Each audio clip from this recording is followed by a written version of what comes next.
Saya dukung Anies Nyapres 2024. Dilansir dari siwot.com, ditulis oleh Mora Sifudan. Posisi politis Anies Baswedan sekarang itu lagi seksi-seksinya, hampir sama posisinya dengan posisi Jokowi beberapa tahun lalu sebelum Nyapres. Maka, tidak heran kalau ada sayup-sayup terdengar, Anies pantas untuk ikut Nyapres 2024 nanti. Sudah seksi, modal politik Anies pun sudah lengkap. Dari segi popularitas, Anies sudah populer. Siapa lagi yang tidak mengenal Anies di negeri ini? Entah itu populer karena keberhasilannya, entah karena kegagalannya. Yang penting, kadang-kadang dalam politik populer. Anies punya pendukung setia. Siapa mereka? Setiap orang yang membenci Jokowi pasti akan jadi pendukung setia Anies. Mereka ini adalah barisan sakit hati Pilpres 2019, ex-pendukung Prabowo. Terutama, mereka ini adalah kalangan agamis. Mereka ini semakin cinta mati dengan Anies karena Prabowo beralih ke kabinet Jokowi. Anies juga punya kekuatan politik di belakangnya. JK digadang-gadang sebagai penyokong utama kekuatan politik Anies. Kelihatannya sih tidak mendukung, tetapi secara senyap, JK menjadi penyokong Anies yang sangat kuat. Tidak heran kalau JK terkesan membela dan memuji Anies. Anies pun sepertinya sudah punya perahu politik. Ada PKS dan Nasdem yang sudah siap memperjuangkan Anies menjadi penguasa tertinggi di negeri ini. Belum lagi kalau Prabowo tidak nyapres lagi, maka kemungkinan besar Gerindra akan mendaulat Anies. Dengan model politik seperti itu, sangat disayangkan kalau Anies tidak nyapres. Saya sendiri sangat mendukung Anies untuk nyapres 2024. Ini serius. Kenapa? Karena kalau Anies nyapres, lawannya akan lebih mudah jadi presiden.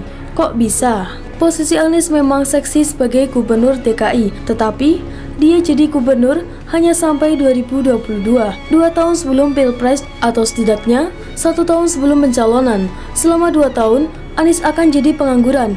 Itulah bedanya dengan posisi Jokowi waktu nyapres. Jokowi bisa sekalian berkarya, sekalian nyapres. Sementara Anies nganggur sebelum nyapres. Anies memang populer, tetapi popularitasnya belum tentu yang baik.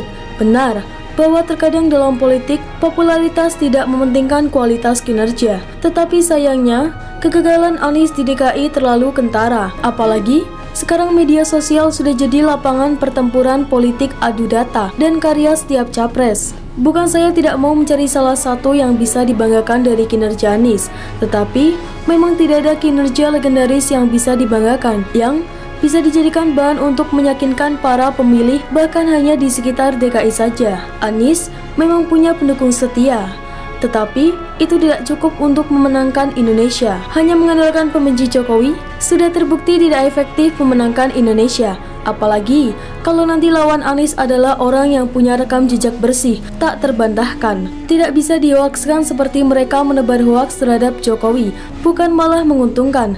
Bisa jadi pendukung setia Anies yang sekarang ini jadi penyebab pendukung rasional lainnya memilih calon lain. Anies juga bukan dari partai dan tidak terikat dengan partai manapun.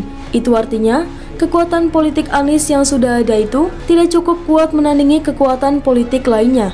Mungkin dia menang melawan Ahok, itu hanya karena kelemahan Ahok yang minoritas ganda itu, bukan karena kehebatan Anies.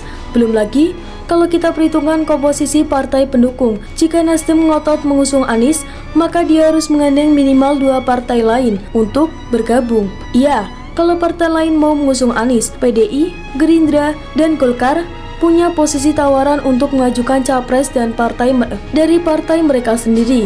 Tetapi meskipun demikian, Anies masih tetap punya peluang. Saya sendiri sangat mendukung Anies jadi salah satu capres 2024 dari mungkin 2 capres lain. Kalau Anies dicapreskan, maka akan lebih mudah bagi capres lain untuk menang. Untuk saya sendiri, lebih mudah untuk memilih. Yang penting bukan Anies. Intinya kalau Anies mau nyapres 2024, ya silahkan. Kalau mau jadi presiden, tunggu dulu, saya akan hadang dengan segala upaya. Apalagi kalau hanya ada 2 capres yang salah satunya Anies, maka lawannya akan lebih mudah menang. Tentu saja kalau lawannya juga adalah tokoh yang sudah populer dan punya rekam jejak bagus seperti Ganjar Pranowo, Ridwan Kamil, Tri Risma Harini, dan lain sebagainya, yang tidak punya beban masa lalu. Mungkin ada kekhawatiran kalau Anies nyapres maka akan marak lagi isu SARA seperti yang terjadi di DKI. Yakinlah, kalau bukan karena Ahok dituduh menista agama, maka isu SARA seperti apapun tidak akan mampu mengalahkannya.